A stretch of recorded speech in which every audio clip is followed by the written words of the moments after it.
j'aime Johnny. J'ai profité de cette vidéo pour faire passer un message.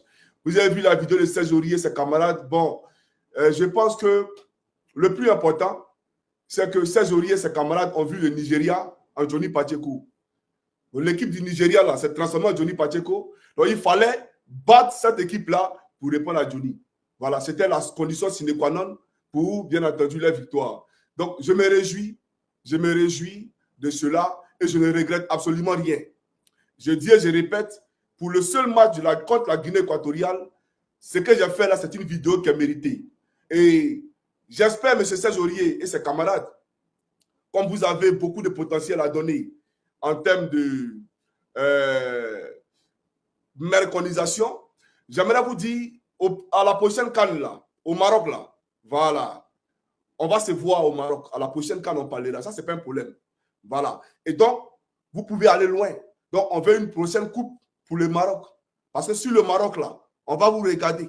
On va planer sur le Maroc. Et même à la Coupe du Monde, on va vous regarder. Malheureusement, et même à la Coupe du Monde, on va vous regarder. Malheureusement, l'objectif de Sidi Diallo, donc Idriss Diallo, autant pour moi, n'est pas de remporter cette coupe. Voilà, donc lui, je ne m'adresse pas à lui. Lui, on parlera de lui dans une autre vidéo.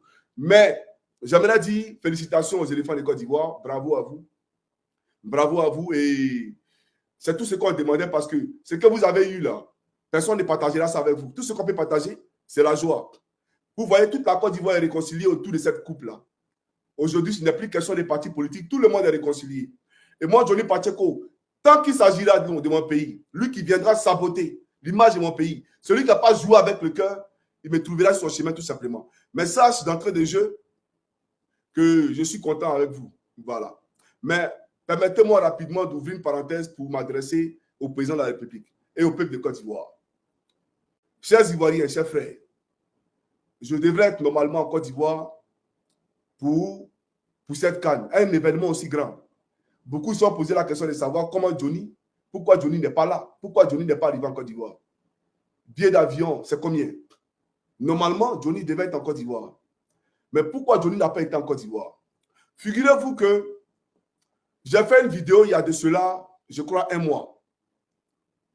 Et dans cette vidéo, je répondais à M. Madou Koulibaly, qui accusait le président de la République, son Excellence, M. Alassane Ouattara, d'avoir, bien entendu, fait de la gabégie, d'avoir détourné les fonds, en tout cas les deniers publics, à des fins personnelles, parce qu'il s'agissait, bien entendu, il se basait sur le rapport de la Cour des comptes qui accablait l'ONESI et le SNEDAI. La Cour des comptes a fait un rapport, et la Cour des comptes, là, c'est des éminents juges, c'est des gens qui sont là-bas, ce n'est pas des illettrés, c'est des juges qui sont là-bas, des magistrats. C'est eux qui ont fait un rapport pour dire qu'il y avait eu un détournement dans l'affaire du SNEDAI, dans la confection de nos passeports et des visas, etc., etc. Et donc, l'État de Côte d'Ivoire qui devait recevoir sa part, normalement, sur combien d'années l'État a reçu l'État a reçu ne serait-ce que 700 000 francs CFA, et pour le SNEDAI et pour l'ONESI. Donc, Mamadou Koulibaly, se basant sur ce rapport-là, a dit que le président Ouattara était un voleur. Moi, j'ai dit, je ne suis pas d'accord. Il faut rendre à César ce qui est à César. Le président Ouattara, durant tout son parcours universitaire, son parcours scolaire et même son parcours professionnel, on n'a jamais entendu ne serait-ce qu'un soupçon de scandale à son encontre. Jamais.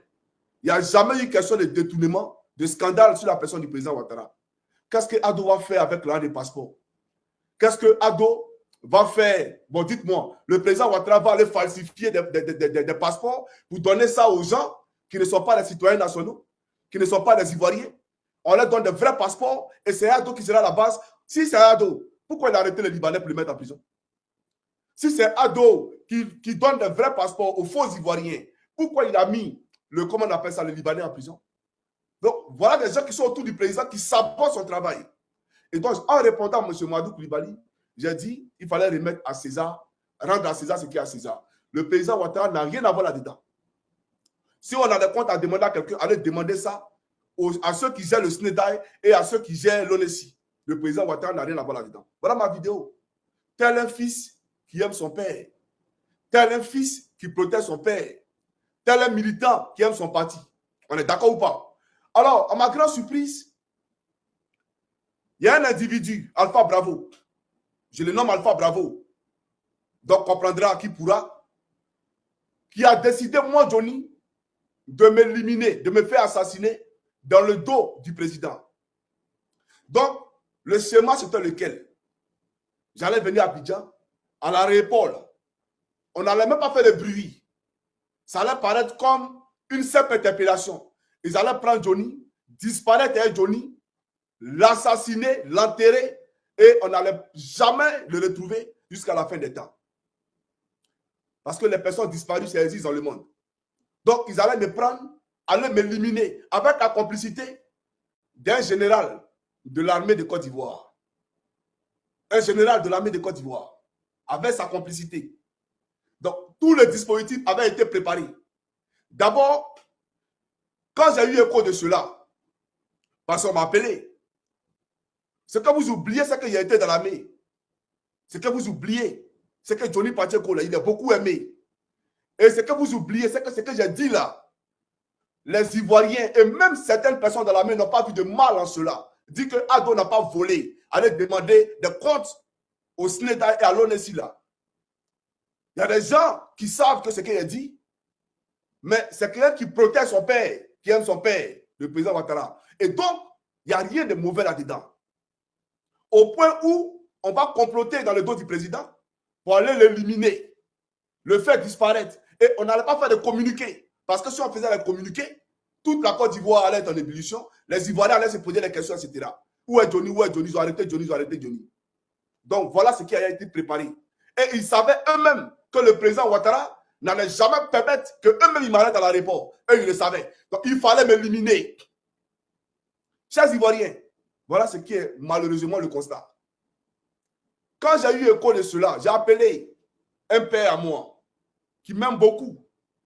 Je l'ai appelé. J'ai dit, papa. Bon, je l'appelle tonton. J'ai dit, tonton, voilà ce qui est. Mon oncle, il m'a rassuré. Il dit non, qu'il n'y a rien. Il n'y a personne qui peut t'arrêter. Le président n'a pas de problème avec toi. S'il y a quelqu'un qui peut t'arrêter encore, il s'appelle le président Alassane Ouattara. Tu viens dans ton pays quand tu veux. Tu fais ce que tu veux dans ton pays, tu retournes quand tu veux. Il n'y a pas quelqu'un qui peut t'arrêter encore ici. Mais c'est un oncle qui aime son fils, qui veut que ce fils-là vienne s'amuser. Et souvent, même quand il a été en Côte d'Ivoire, il s'est même proposé souvent de me donner des gens qui allaient assurer ma sécurité, mais qui allaient être des civils, quoi, mais qui allaient assurer ma sécurité. Donc, c'est quelqu'un qui m'aime beaucoup. Mais vous savez, ton père peut t'aimer, peut être animé de bonne volonté à ton égard. Mais quand ton père, là, le temps que lui va constater, là, c'est déjà trop tard. On dit, ils vont t'enlever à l'aéroport, on te prend. Donc, ton père, là, il aura quel temps de savoir où est Johnny? Le travail sera déjà fait. Donc, j'ai compris que, vu que je ne suis pas imperméable aux balles, j'ai décidé de ne pas mettre ma vie en danger. Puisqu'on est tous êtres humains, on est fait de chair et de sang.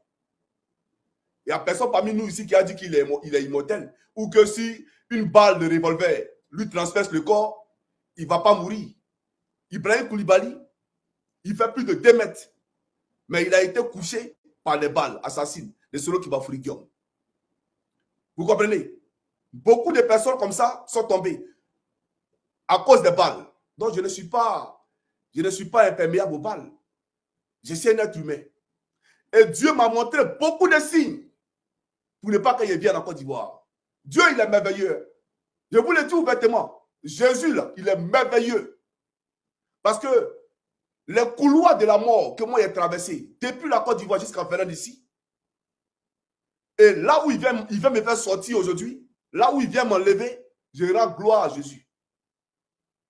Il est passé par tous les moyens pour moi, Johnny Pacheco, me dire de ne pas aller en Côte d'Ivoire. Donc, chers Ivoiriens, parce que j'ai dénoncé la gabégie ou le vol du SNEDAI sur l'État de Côte d'Ivoire, un individu, Alpha Bravo, avec